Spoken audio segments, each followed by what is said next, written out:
Estoy aquí con Carlos Sánchez y Sánchez.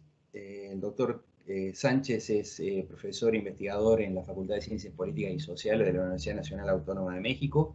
Carlos, buenas tardes. Gracias ante todo por esta videoconferencia que hacemos un domingo. Sé que te estoy quitando parte de tu tiempo, así que muy agradecido por ello. ¿Cómo estás? No te preocupes, querido Dante. Bien, gracias. A tus órdenes. Aquí Bueno, andamos. mira, estoy haciendo un conjunto de videoentrevistas a propósito de la asunción del 1 de diciembre del presidente electo Andrés Manuel López Obrador. Eh, y estoy consultando especialistas acerca de tres asuntos que a mí en lo personal me parecen interesantes para el nuevo sexenio que va a suceder.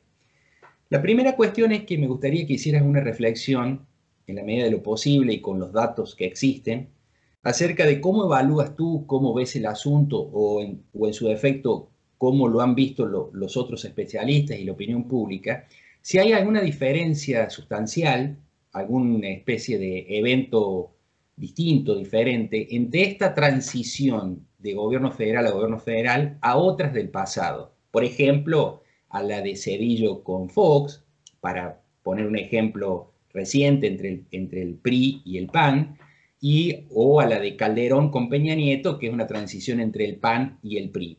¿Qué reflexión podrías realizar al respecto?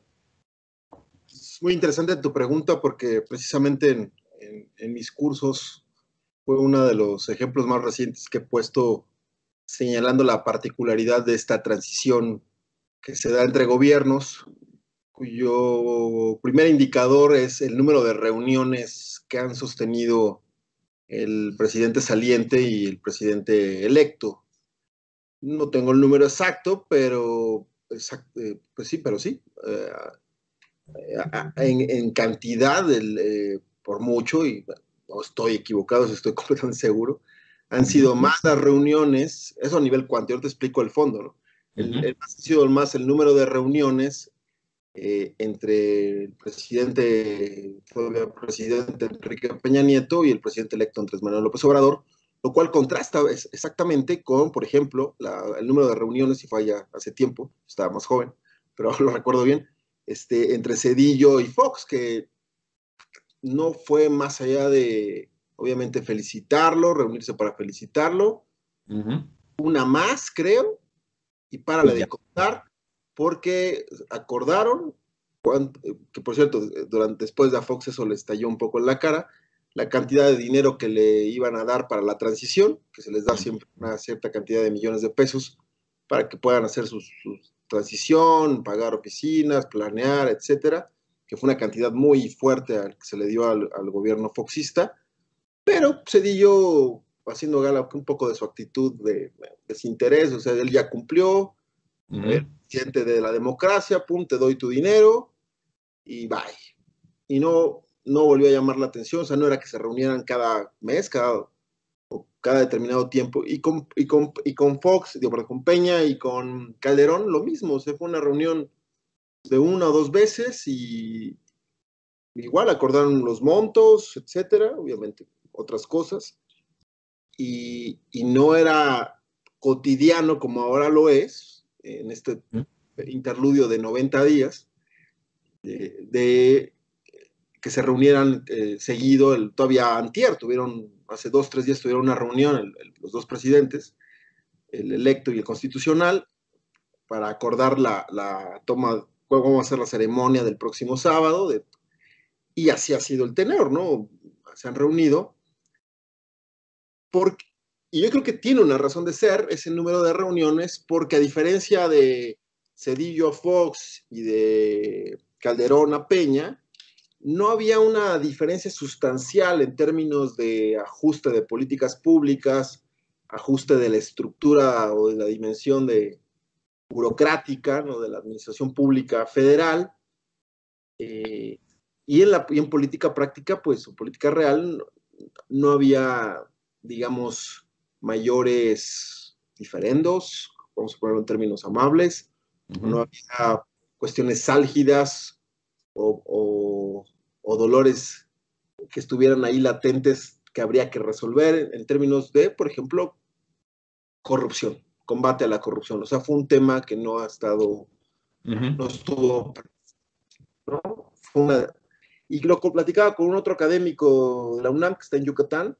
que yo creo que esta es una, a diferencia de comparándolo directamente con Fox y Zedillo, esta sí es una verdadera transición, como las que se hablan comúnmente en la literatura académica, porque aquí hay el número de reuniones, creo que va en correspondencia con los temas y la naturaleza de los temas que están vinculados estrechamente al problema, creo yo, de la corrupción que se presume y se sabe, el actual gobierno ha incurrido de manera ostensible, ¿no?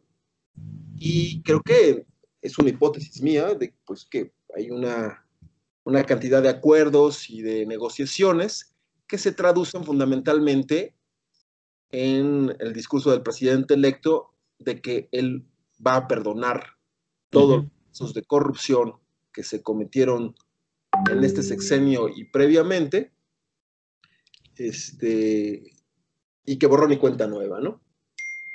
Entonces, siendo así, pues creo que es que el número de reuniones, especulando obviamente, hipotetizando, van un poco en ese sentido, ¿no? No solamente de acordar cuestiones formales y la cantidad de presupuesto que también les dieron a este equipo pues, para poder trabajar y hacer las reuniones, que ahorita voy a ese punto,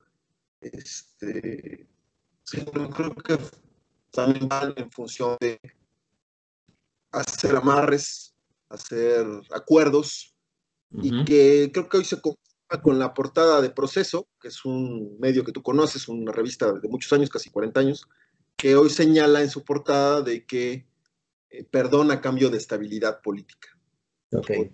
O de estabilidad. O sea, y creo que, y precisamente la portada son los dos presidentes, electo y en funciones, pues platicando ahí en Palacio Nacional, ¿no? Después en ese palacio, y por ese lado. Y otra particularidad que tiene esta transición, ya particularmente, para la redundancia, es pues la promoción y la antelación, prácticamente ya han estado gobernando este equipo, el equipo en la actual administración, pues dejó prácticamente la definición de políticas, el presupuesto, foros, la consulta sobre el aeropuerto, que creo que es el ejemplo por excelencia, y su cancelación ya definitiva que se anunció producto de esa consulta, ahora la consulta de este fin de semana sobre el Tren Maya, el diferendo que hubo muy fuerte acerca de la naturaleza y de que si se iban a cancelar los proyectos, presupuestos asignados a investigación del CONACYT, del Consejo Nacional de Ciencia y Tecnología. O sea, sí ha habido el afán y la intencionalidad del equipo del próximo gobierno de incidir ya en las políticas actuales, en el remanente del sexenio, y si no, obviamente definir lo que va a hacer después de diciembre y amarrarle las manos al actual gobierno, principalmente, por ejemplo, que no decidan el presupuesto del próximo año y en otras cosas muy puntuales. Hicieron se me ocurre ahorita también, me acuerdo, de estos foros que no les fue nada bien sobre, con las víctimas del crimen organizado, donde la idea subyacente era convocar a las víctimas a que perdonaran y que no les salió nada bien porque la gente iba muy enojada diciendo que cómo los van a perdonar desde el narco más importante hasta el cuadro más pequeño que han cometido atrocidades, subrayo, atrocidades, pues cómo iban a perdonarlos y los suspendieron esos foros, luego los reanudaron, creo que es el principal pues cuestión que no les ha salido bien, pero te habla de un gobierno, de un próximo gobierno que ha intentado redefinir, y creo que lo ha hecho con éxito, este periodo que viene obviamente desde años atrás, desde que el priismo gobernaba a plenitud, desde que no se sabía, o se sabía que a lo mejor el presidente entrante definía algunas cosas, pero el presidente era el presidente hasta el último día de su gobierno.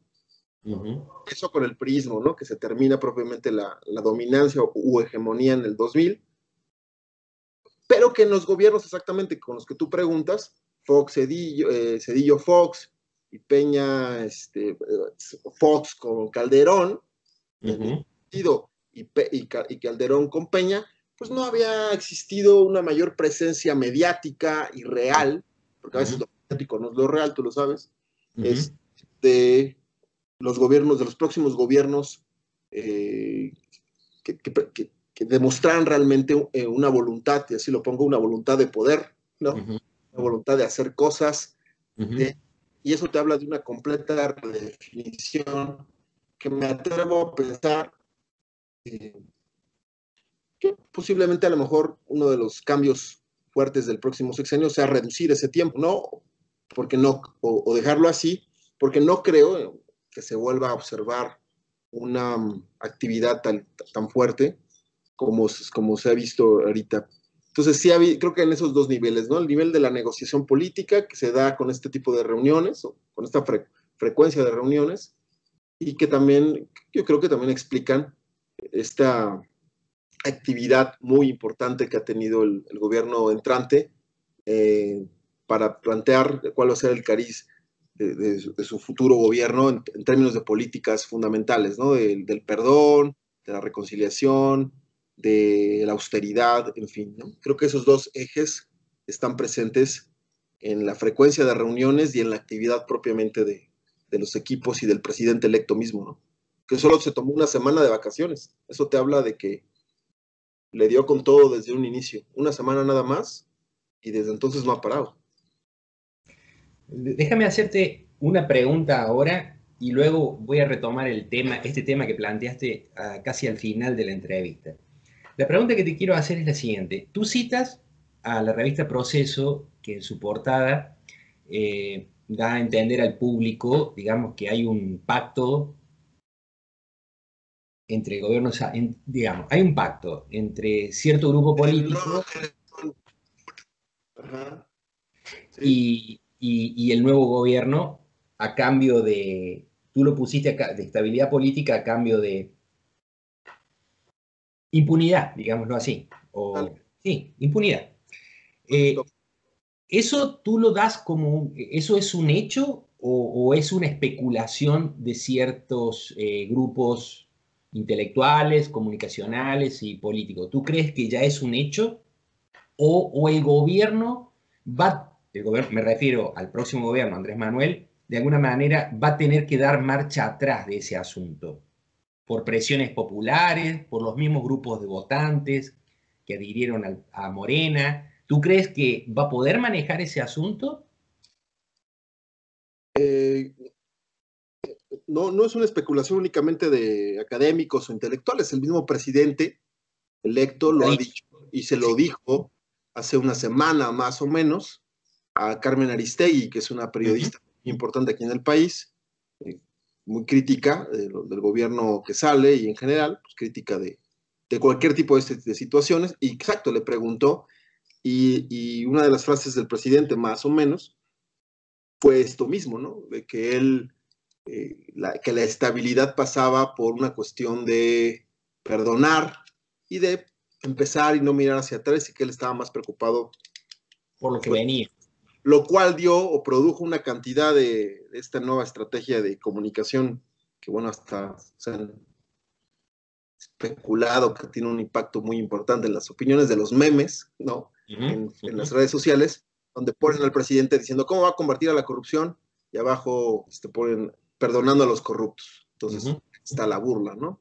A raíz de eso, en función de lo que me estás preguntando, recientemente otra vez el presidente ha dejado entrever que si el pueblo lo solicita, haría una consulta para ver si va sobre los políticos corruptos de no solamente de este sexenio, sino de antaño, mencionando principalmente o se menciona principalmente al expresidente Carlos Salinas de Gortari.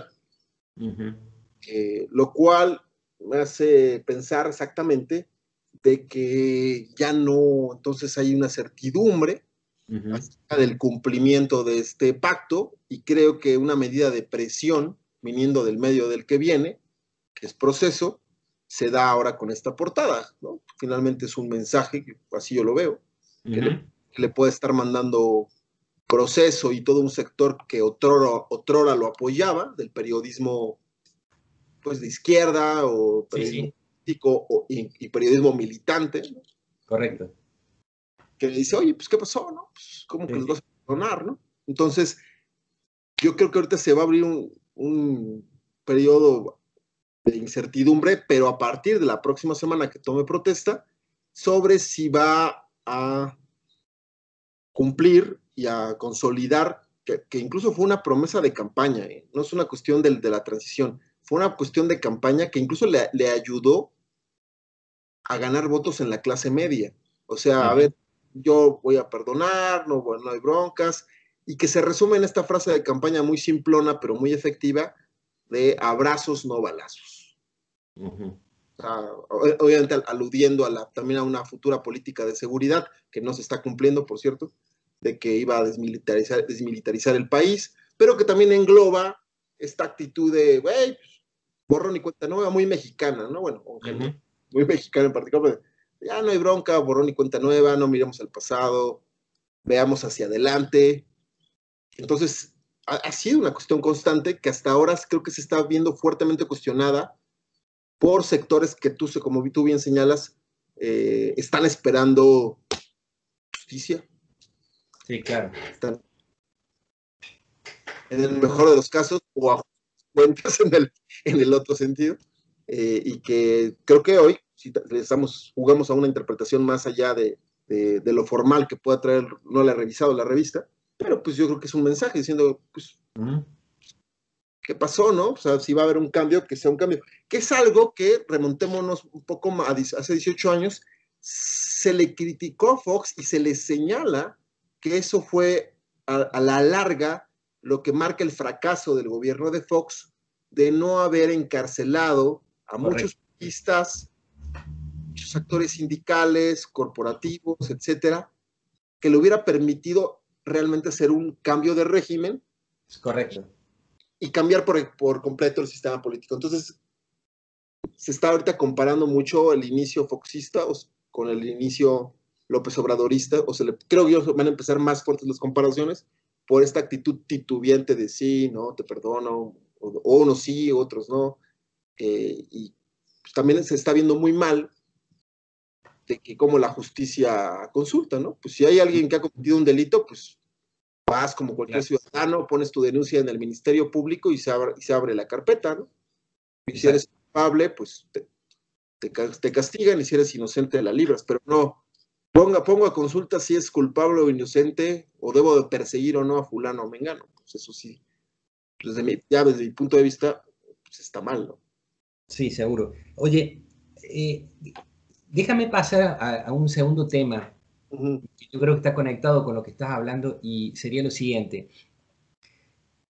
Digamos, entre la opinión pública más influyente de México, ¿existe alguna certeza o grados de certeza, por lo menos, acerca de cuál es la agenda del gobierno para el próximo sexenio? ¿O ahí hay toda una zona de grises, de titubeos, de mucha incertidumbre? Y no solo me refiero a la comparación entre la promesa de campaña y lo que se ha desarrollado en estos 90 días o 4 o 5 meses, sino en general, digamos, si hay certeza o grados de certeza, por lo menos, de cuáles serán los 4, 5, 6 temas que estructurarán el próximo sexenio. Sí y no. Y no, porque me empiezo con el punto anterior, ¿no? Abrazos, no balazos, ¿no? Sí. Prometo desmilitarizar el país, aunque él, en una entrevista reciente en Televisa, en tercer grado, con varios analistas, periodistas, él dijo que nunca había prometido eso, y bueno, en las redes le sacaron los videos donde sí lo había dicho, en esta campaña y en las anteriores, que participó, y que señala que va a formar una Guardia Nacional con control militar, donde los mandos civiles se subordinan al mando militar, aunque si cometieran algún exceso, los militares serían enjuiciados bajo el orden civil. Digamos, él buscando ese equilibrio, me imagino. Yo mando, pero bueno, si cometo algún exceso, me juzgan no bajo tribunales militares, pero ha sido muy mal recibida. Se ha visto como una profundización de la política calderonista, se la ha comparado estrechamente, se ha, y, y, y, bueno, pues ha causado cierta decepción, pero él dice que encontró una policía estatal y municipal y policía en general, los distintos órdenes, muy corrupta, muy mal preparada, equipada, etcétera, y que entonces pues, prácticamente no es bueno, primero se defiende que su propuesta es distinta y que por eso, pero que es necesario meter al ejército o conservar al ejército por esta realidad, un poco lo que siempre le pasa a todo gobernante, pues me dejan, recibo las cosas peor de las que pensaba, ok, pero es que en este punto tan concreto se habla de que existían alternativas que él no está tomando en cuenta y que lo que hace entonces es profundizar la tendencia o la política predominante en términos de seguridad nacional. Okay. Contra, eso sí ha causado una decepción. Lo otro, los 3 o 4 temas, pues yo te hablaría de que sí, en eso sí hay certidumbre, que es la austeridad en abstracto. Ya se logró con una nueva ley de servidores públicos y que se aprobó en el Congreso, o sea, del nombre exacto, es decir, cuánto deben de ganar los servidores públicos, que ya impactó en estas quincenas que llegaron, en estos pagos recientes, donde se ha visto mermado, y que, por ejemplo, llevó a una juez de provincia a ampararse, y le dieron el amparo, ¿no? Porque que ella no tiene por qué ganar menos sueldo, porque el ordenamiento es nadie puede ganar más de 108,000 pesos, que va a ser el sueldo del presidente, ¿no? Y bueno, eso la gente lo ha recibido bien, la gente, el pueblo en general, así en abstracto, pero bueno, pues, se habla de que esto va a impactar en la calidad de la administración pública, están renunciando mucha gente, se está jubilando mucha gente, que no tendría por qué jubilarse ahorita, todavía gente joven, pero teniendo esa oportunidad lo hace porque no quieren ganar menos dinero y tener el mismo o más número de responsabilidades, ¿no? Sí. Por ejemplo, se ha señalado de que la burocracia va a trabajar de lunes a sábado, que si es necesario el domingo también. Okay. Se cancelan servicios de médicos de excelencia, pagos extra, ok. Y eso te lleva al otro punto, una política distributiva dirigida a los sectores menos desfavorecidos, jóvenes con becas de jóvenes, los famosos ninis que ni estudian ni trabajan principalmente, también chavos que están estudiando y que te habla de becas de entre 2,000 y 3,000 pesos al mes. Y en general creo que se van a ir afinando, yo creo. En abstracto es esto, ¿no? La austeridad para llevar, él maneja mucho esta cifra, la repite constantemente, de 500,000 millones de pesos que le van a permitir salir adelante con sus propuestas de campaña. Y creo que eso es lo fundamental ahorita, porque en otros sentidos sí, más que certidumbre está causando incertidumbre. La cancelación del aeropuerto sí impactó económicamente, aunque por ahí se haya querido decir que no, se impactó. Y sí ha molestado, aunque lo han salido a defender fuertemente, por ejemplo, que no haya cumplido hasta ahorita lo de la baja de las gasolinas, donde pues, quitándole todo el impuesto, el IEPES y otra serie de impuestos, pues, la gasolina podría bajar. Pero la futura secretaria de Energía ya dijo que no lo van a hacer. Porque necesitan ese dinero. Correcto. Y el presidente nos ha pronunciado, entonces ahorita como la gente, precisamente ayer fue el último día que Hacienda da el subsidio a la gasolina, de los últimos que quedaban, subsidios que daban. Entonces prácticamente hoy amaneció creo que la gasolina en 22 pesos, ¿no? Y eso, pues, se ha comparado mucho el caso francés, que ahorita están protestando creo que por eso. México no pasa nada, pero no sé, eso a mí también me sorprende que no haya una mayor fuerza crítica, porque tienen la mayoría en el Congreso, y si realmente quisieran hacer un cambio, pues podrían hacerlo en bajar las gasolinas. Me imagino que no lo hacen porque están calculando que si lo hacen, pues se desfondan, ¿no? Se desfalca, Sí, claro. no van a tener dinero. Y eso, con lo del aeropuerto y lo demás, se habla de que sí, salía en un periódico muy importante, creo que New York Times o The Washington Post, perdón, pero es un periódico estadounidense, de que el gobierno no da certidumbre económica, que bueno, sería los inversores se la van a pensar 2 o 3 veces por el incumplimiento de los contratos, ¿no? Lo del aeropuerto se habla de, pues, hoy, mañana una obra pública y mañana quién sabe si continúe. Uh-huh.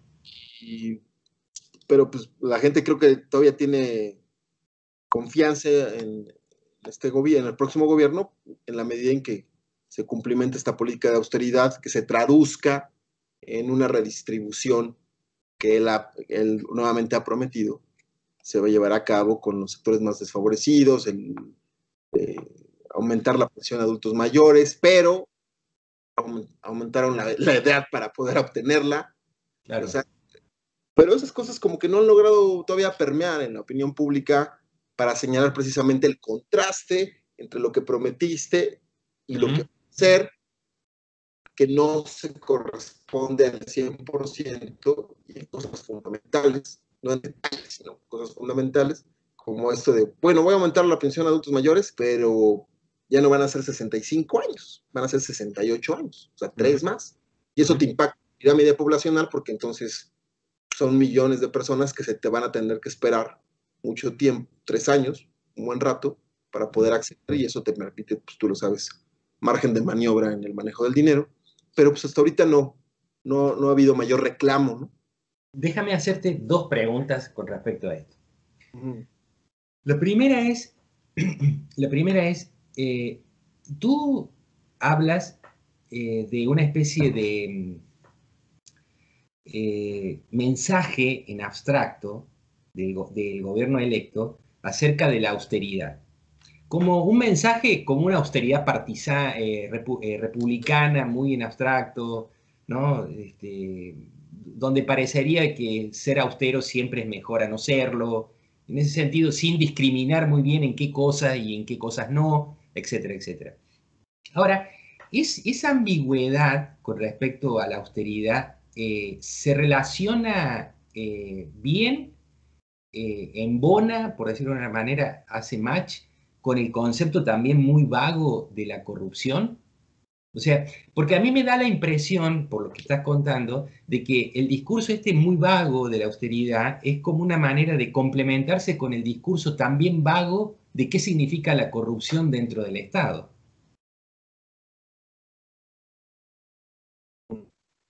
Sí, Eh, se hace match porque la traducción, perdón que te interrumpa, porque no se me da la idea, es que las personas que tienen dinero tienen un buen nivel de vida. Esa es la ecuación que se hace muy simplista, pero muy llegadora, que ha tenido éxito. Las personas que tienen un nivel de vida por medio o por encima de la media, es decir, viven bien o tienen dinero, ha sido producto de la corrupción. Entonces, hace completamente match, que se traduce en esta otra vez frase muy coloquial que el presidente electo ha colocado en la opinión pública de si eres un fifí o eres del pueblo. Es decir, si tienes gustos refinados, si te gusta vivir bien, vestir bien, andas en un buen carro, que también tiene linderos muy abstractos, pero la gente lo ha captado muy bien de, bueno, fifí es igual a el que tiene versus el que no tiene, el que anda en carro versus el que anda en transporte público, aunque andar en carro no significa que tengas dinero, pero bueno, en un buen carro versus el que anda en un carro muy, no tan del año, medio fregador. Sí, claro. Y Pero, entonces, esto perfectamente match. Corrupción es igual a enriquecimiento o a buen nivel de vida. bueno, pero ahí déjame hacerte un ejemplo. Ajá. Aunque esta nueva ley de los servidores públicos y los topes de ingresos o de salario vaya en perjuicio, por ejemplo, por citar un ejemplo, de la bibliotecaria del CIDE que debe tener 40 años de antigüedad y le van a bajar el sueldo. Por Y ejemplo. nadie ha dicho, no ha pasado. Ese es el punto, que la gente ha perdido de vista eso Eso, claro. y no trasciende en la opinión pública con una fuerza como ha trascendido lo otro. O sea, Claro, claro. las personas consideran que esta ley solamente va a impactar en los altos mandos, cuando no, o sea, es transversal Transversal, claro. y en el caso de la bibliotecaria o algún puesto administrativo de base, como se le llama aquí a las personas que tienen plaza fija, Ujú. entonces, no los puedes correr a menos de que hagan algo muy grave, o se mueran o se jubilen, que se van solamente así, pues les van a bajar les han ya bajado el sueldo en estas primeras quincenas, no tengo obviamente los montos, pero pues ya impactó, tan es así que esta jueza que te mencionaba hace poco, pues se amparó y dijo, no, a mí no, cuidadito, o sea, a mí no. Y hay un punto, para que no se me olvide, que también decía que sí hay certeza, pero está esta ahorita tirante, que también tiene que ver con la corrupción, que son los llamados, el nombramiento de los llamados subcoordinadores estatales, Ujú, ¿no? O superdelegados estatales en los estados, ujú. que van a ir a coordinar las finanzas, el presupuesto, lo van a controlar, lo van a supervisar, porque precisamente en el pasado los gobernadores se despachaban con la cuchara grande, ocurrieron casos de corrupción muy sonados, ¿no? Duarte en Veracruz, el otro Duarte Chihuahua, me parece, siempre confundo Chihuahua, Coahuila, perdón. Pero bueno, han robado, se han servido con la cuchara grande, y que bueno, estos delegados, aunque sean el sector que los apoya, pues dicho, ay, van a ir a controlarlos, pero todos sabemos que atenta contra el federalismo. Ujú. También ya se ha incumplido una cosa muy importante, que es que, bueno, iban a ir a supervisar en un momento dado en qué te gastas el dinero, este programa sí, este no, pero ahora también van a tener facultades sobre la seguridad Ah, pública. ok. Y eso hizo que los gobernadores panistas firmaran una carta en conjunto quejándose, y el gobernador Enrique Alfaro de Jalisco, que apenas va a asumir, de Movimiento Ciudadano, que bien venía de ese partido, pues ha encabezado en la opinión pública su descontento con esta medida de la figura como tal, más allá de si se encarga de cuestiones administrativas o de seguridad, simplemente dice, esto no puede ser, pero otra vez el argumento que legitima es que van a ir a controlar cómo gastan, que no se roben, y eso va a redundar en que la gente viva mejor y que él está cumpliendo su promesa de campaña en ese sentido. Pero, pero obviamente las lecturas más avesadas o profundas es, bueno, pues que es una intromisión, porque da la casualidad que los superdelegados o coordinadores, o como los queramos llamar, son en su mayoría los ex candidatos que Sí, claro, perdieron la claro, elección con el obvio, gobernado. obvio, obvio, obvio, obvio. Delfina, en el Estado de México va a supervisar a Del Mazo, y Alfaro, también el candidato perdedor de Morena, va a Ujú. supervisar. Entonces, imagínate la tensión, ¿no? Sí, sí, claro. Te Sí, tienes sí. que... Alfaro ha dicho que no, ni siquiera lo va a invitar a las reuniones, que se vaya al carajo, Ujú. y muy bien, pero sale un senador experredista, ahora de Morena, Félix Salgado Macedonio, a decir o que se alinean o desde el Senado se decretará la desaparición de poderes, que tú sabes que es desde el Senado donde se puede hacer esto, y dices, wow, ¿no? Pues, Sí, sí. tranquilos, Esa información la vi ayer y la verdad me puso la piel de gallina, ¿no? porque es una declaración muy fuerte, ¿no? Muy fuerte. Y sí me puso la piel de gallina porque si hay mucha gente que estuviera pensando en esa dirección, es algo de temer, es algo demasiado temerario.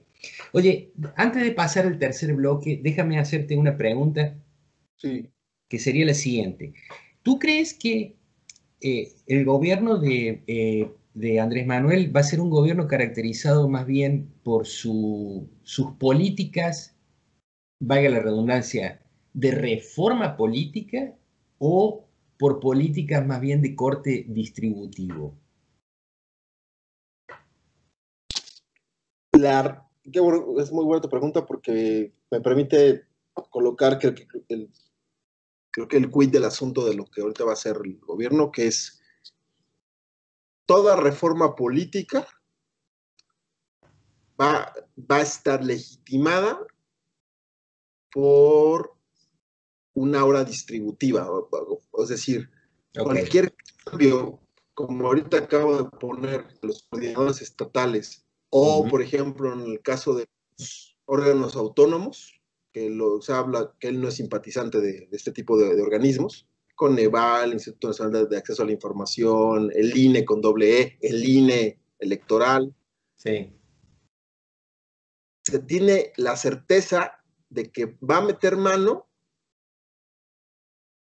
pero lo que él lo va a legitimar es que es otra vez. Meto mano porque estos cuates ganan mucho, lo ha dicho del Instituto Nacional de Acceso a la Información, lo ha dicho del INE, el Instituto Nacional Electoral, en particular de esos dos, y creo que en general el proceso de reforma política se va a legitimar en el ciudadano común, no es el famoso círculo rojo, como se le llama, en el pueblo, como él se dirige, ¿no? Porque va a tener un fuerte sustrato distributivo, ¿no? O sea, entonces, si yo hago esto, si me meto en los estados, vulnero el federalismo. El bienestar de las clases más bajas, digámoslo así. Si me meto en los organismos autónomos, va a ser dinero que vamos a ahorrar. Si me meto en esto, vamos a ahorrar más dinero y te lo voy a dar a ti. Ese mensaje ha permeado profundamente porque cuando se encuentra la resistencia a estas reformas, pues se dice que la gente que estas personas que se resisten no quieren dejar sus privilegios. Correcto. Y la palabra privilegio aquí en México es así como, hace un match, como dices, con la gente. Sí, sí, impresionante. No quieres dejar tu privilegio. Y ese es, creo que así lo podría traducir, ¿no? Todo proceso de reforma política tendrá una legitimación más allá de su arbitrariedad o no, de su existencia legal y administrativa. Eso no importa en la medida en que él lo logre dar un fundamento normativo esencialmente distributivo. Bien, ya con esto me das pie para perfecto, ni que lo hubiéramos planeado con la tercera cuestión que quería preguntarte, y es la siguiente. La democracia mexicana, medida en términos de calidad de democracia, en diferentes indicadores o en diferentes índices, no está mostrando mejoras sustantivas. Es más, hay muchos índices que muestran bajas en el ranking de la democracia mexicana en estos últimos años. Sin embargo, yo pienso que esos índices no reflejan algunos esfuerzos que México ha realizado y por los cuales me parece que hay que reconocer ciertos avances. A lo que me refiero concretamente es que México ha avanzado mucho en términos de tener organismos descentralizados de gobierno, como por ejemplo el Banco de México, la Coneval, el INE, etcétera, que son reconocidos a nivel internacional. Muchos expertos del mundo van a estudiarlo porque les parece un fenómeno para aprender.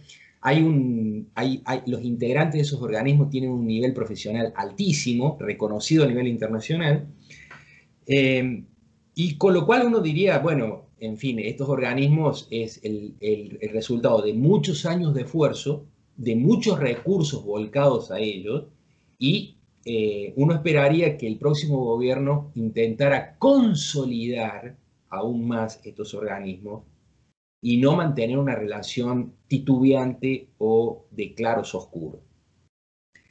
La pregunta concreta es, ¿cómo ves tú la relación en general de Andrés Manuel López Obrador con estos organismos?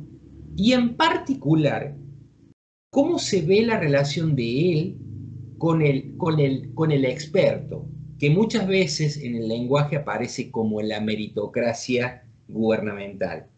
¿Cómo ves, cómo crees que se está viendo ese asunto en la opinión pública? ¿O cómo crees tú que lo está viendo él, Andrés Manuel, y su círculo de colaboradores más cercanos? ¿Cómo es la relación? Y cómo es mala. Es mala. Mala. Y en el mejor de los casos, indiferente. Es decir, tengo amigos que trabajan en Coneval y me han dicho que en este periodo de transición nadie, no se han metido con ellos. No se sabe qué va a pasar con ellos, si los van a despedir, si van a seguir. O sea, el día a día, pues, ¿no? Porque creo que ni siquiera han nombrado a un futuro director, o sea, no ha habido como esta transición, o si lo nombraron, pues no. Nadie lo sabe. Entonces, Claro. ni nos pelan, cuando el organismo, como se dice coloquialmente en México, o sea, ni nos hacen caso. Cuando el Coneval, por ejemplo, ha sido un organismo muy puntual que ha señalado las inconsistencias en las mediciones de la pobreza, por ejemplo, del INEGI, del otro organismo por excelencia, y que ha sido exacto ejemplo en términos de innovar la manera de medir la pobreza y la desigualdad, pues sin mayor caso. Esa es la indiferencia. Y la relación mala, por poner un ejemplo, como decía hace un momento, con el INE y con el Instituto Nacional de Acceso a la Información, donde se les ve como organismos elefantes blancos, ¿no? ¿Ya? Que no sirven para nada. Ese es el mensaje que él ha mandado, que se puede hacer lo mismo con menos personas, que cobran mucho, y que incluso han servido para privilegiar la opacidad, ¿no? O para proteger a los corruptos, que han sido las declaraciones así tipo más fuertes, por ejemplo, en el caso del INE, que son para encubrir fraudes electorales y demás, amén de que se llevan mucho presupuesto. Yo creo que es mala, no es una persona que él en lo particular se caracterice por su afinidad con este tipo de etos público, de llevar la administración pública, ¿no? Desde el jefe de gobierno se enfrentó mucho precisamente con el Instituto de Acceso a la Información Local, no transparentó muchas cosas, por ejemplo, el segundo piso, aunque él dice que sí, pero nadie ha encontrado así como los datos, dónde está, cuánto se gastó.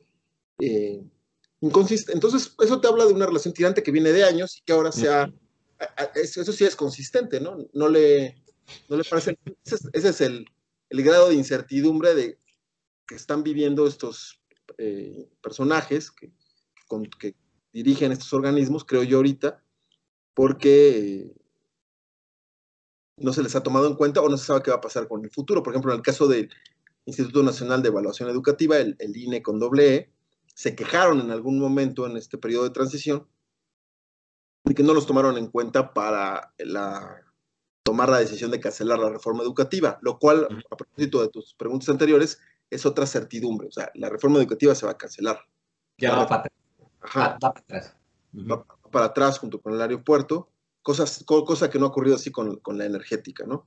Pero bueno, el INE se quejó, lo que te habla de indiferencia o de te hago caso, pero fíjate que es interesante haciendo la reflexión conjunta, cómo si hiciéramos un análisis de la opinión publicada, nos daríamos cuenta que las baterías las ha enfocado en el acceso a la información y en el Instituto Nacional Electoral. O sea, los dos organizaciones, instituciones, que en el pasado ha tenido el mayor confrontación, ya sea como gobernante o como candidato o en el discurso o como tal, porque eso nos lleva al otro punto. Creo que la visión experta es desestimada desde él en lo personal y no creo que sea tan valorado en lo general con los futuros colaboradores. Desde el hecho bajan los sueldos. En el caso del Banco de México, pues ahora se está buscando que quien lo dirijan no sea del ITAM, ¿no? Del Instituto Tecnológico Autónomo de México, para quitarle esa impronta, como él le llama, neoliberal. Y eso te habla nuevamente de esta desestimación del experto en general, ¿no? De no valorar el trabajo, los doctorados, y que se vio las maestrías, las especializaciones. O sea, él no lo ve así. Yo lo entiendo un poco, y eso lo digo a título personal, pues bueno, es una persona que no se formó en ese camino, ¿no?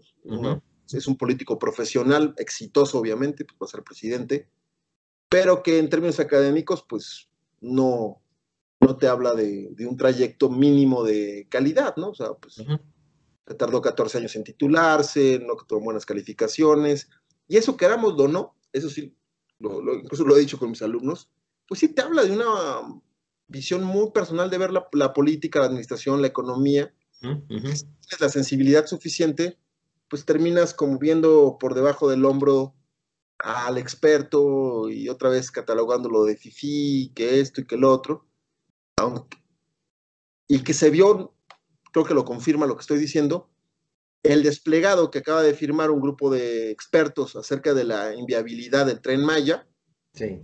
y él, lo acabo de ver en su página de Facebook personal que tiene, diciéndoles que les falta pueblo y que pues los respete y todo, pero que están equivocados, ¿no? O sea, es mi visión y no va a haber ecocidio, es mi visión y que vale más la opinión del pueblo que la opinión del experto. Entonces es una relación políticamente, creo yo, mala, pero también personal y de visión de vida, ¿no? De decir, pues, no, no me lates, me imagino que es esa reflexión, pues no me gusta este tipo de ejercicio de la política técnico, ¿no? La tecnocracia, porque la tecnocracia como tal no es neoliberal, o sea, es el manejo de la técnica, tú lo sabes, ¿no? El conocimiento, el análisis, creación de indicadores, ya sea el tecnócrata de la comunicación, el tecnócrata de la política o el tecnócrata de la economía, pues es alguien que domina la técnica, ¿no? Aparte de la teoría.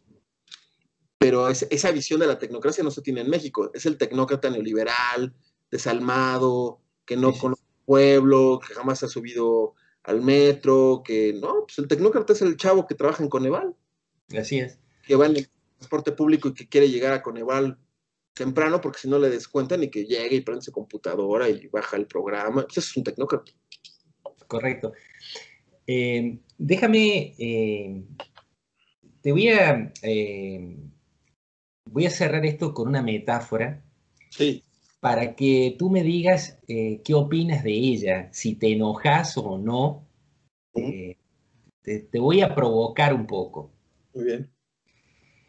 Eh, ¿Tú crees que Andrés Manuel López Obrador es, o Morena, si tú quieres, vamos a decir así, Morena, es la izquierda que llega tarde a México o es el inicio de una nueva ola rosa en América Latina? Una nueva ola rosa. Claro, así como una nueva izquierda que va a reflotar. Este, Digamos, para salir de la metáfora sería, es una especie de Evo Morales o de Lula que llega tarde a México, o Andrés Manuel es un nuevo tipo de presidente que uno podría esperar en los próximos años en América Latina. Es para provocarte nada más, ¿no? pensando cómo articular la respuesta porque va en consonancia mucho de lo que yo estoy trabajando ahorita, precisamente de lo que viene. Eh, en principio, yo creo que a lo mejor eso da al traste con la metáfora en sí, pero No importa. yo no creo, yo no considero, no solamente creo, no considero con evidencia y demás, con el tipo de políticas que se van a proponer, por la trayectoria de los que van a gobernar, que van a estar en los primeros puestos o en la primera línea de gobierno, encabezada por el presidente de la República, que este sea un gobierno de izquierda. Ok.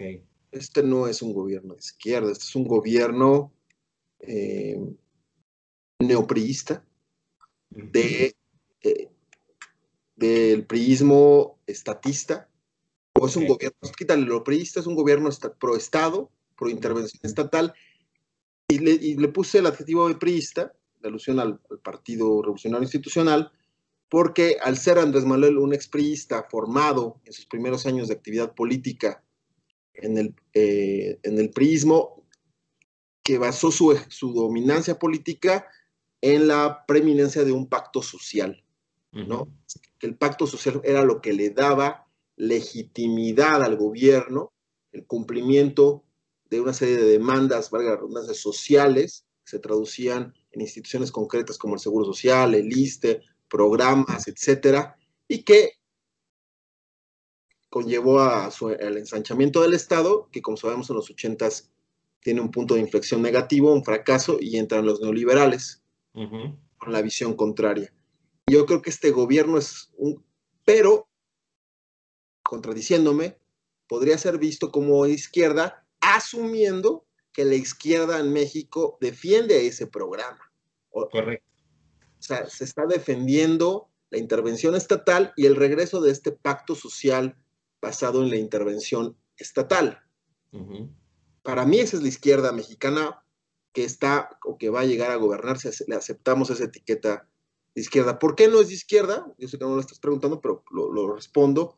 Porque no es una izquierda, o no sería un gobierno de izquierda, porque no se está preocupando por cuestiones que en otros países los gobiernos de izquierda sí lo hacen. Derechos de minorías, ¿no? Correcto. Por ejemplo, tal, a la propiedad privada también, o incluso en términos muy estándar económicos, nos han propuesto subir impuestos.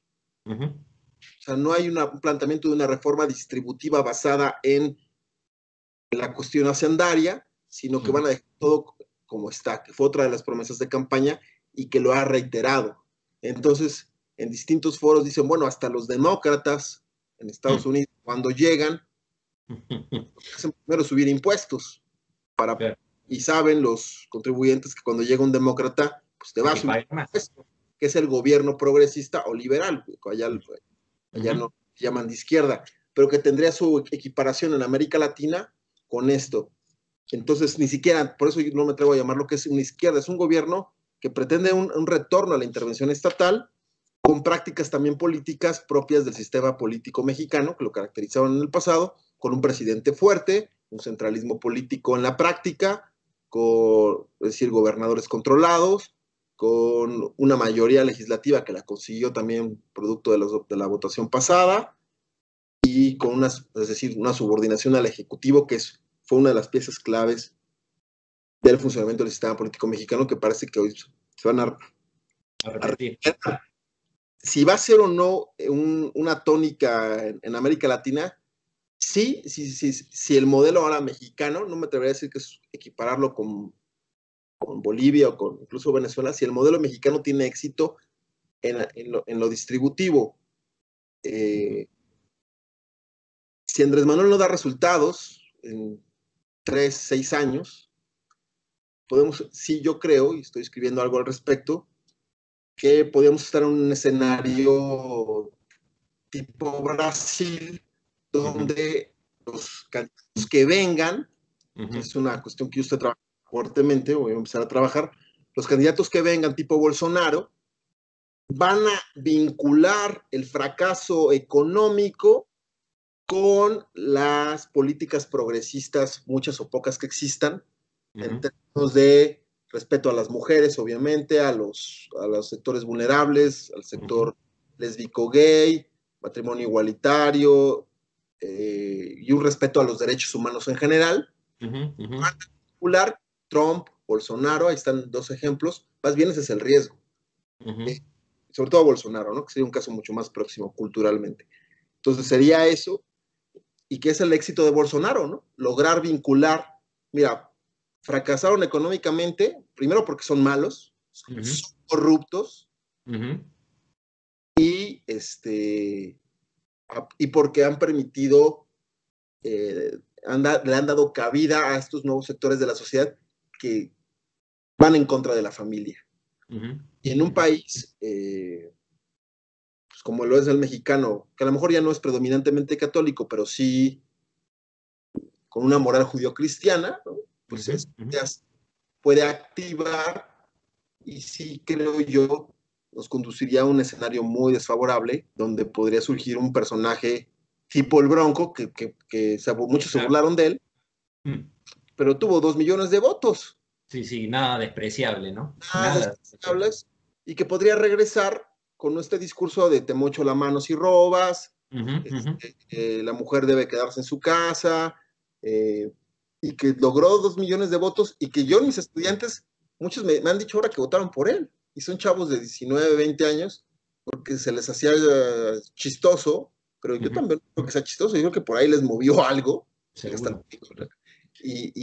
o de alguien del sector empresarial, por ejemplo, que es una visión también conservadora de la sociedad, vinculándola otra vez con un mejoramiento económico. Entonces, pues el modelo Andrés Manuel yo creo que es el que se va a poner a prueba con estas características. Un presidente fuerte, una especie de democracia delegativa, a la O'Donnell, pero con este tinte ahora fuertemente distributivo, y que a la gente no le importe, como lo siguen arrojando las cifras del Latinobarómetro, sacrificar un poco de libertades, ¿no? Obviamente no al estilo Bolsonaro, pero con una mayor solvencia económica, porque pues, Manuel no se ha pronunciado en estos casos, ¿no? Incluso ha mencionado también, por ejemplo, que sometería a consulta los derechos de, por ejemplo, el matrimonio igualitario a nivel nacional, que ya se intentó en este sexenio que fuera algo transversal, y fracasó, ¿no? Peña Nieto intentó que fuera algo nacional, el matrimonio igualitario, y fracasó, y él dice, no, pues yo ni me meto ahí, si, mejor que lo decida la gente. Entonces, por eso no es de izquierda, y finalmente para redundar y contestar tu pregunta, pues podría ser la tendencia si tiene éxito. No, el modelo puede ser más bien el brasileño. ¿No? Bueno, muy bien, Carlos. Te agradezco tu tiempo, que me has dedicado gran parte de la tarde del domingo. Te deseo que tengas una muy buena comida ahora. Y muchísimas gracias. Nos vemos pronto. Sale pues, Dante, cuídate. Abrazo.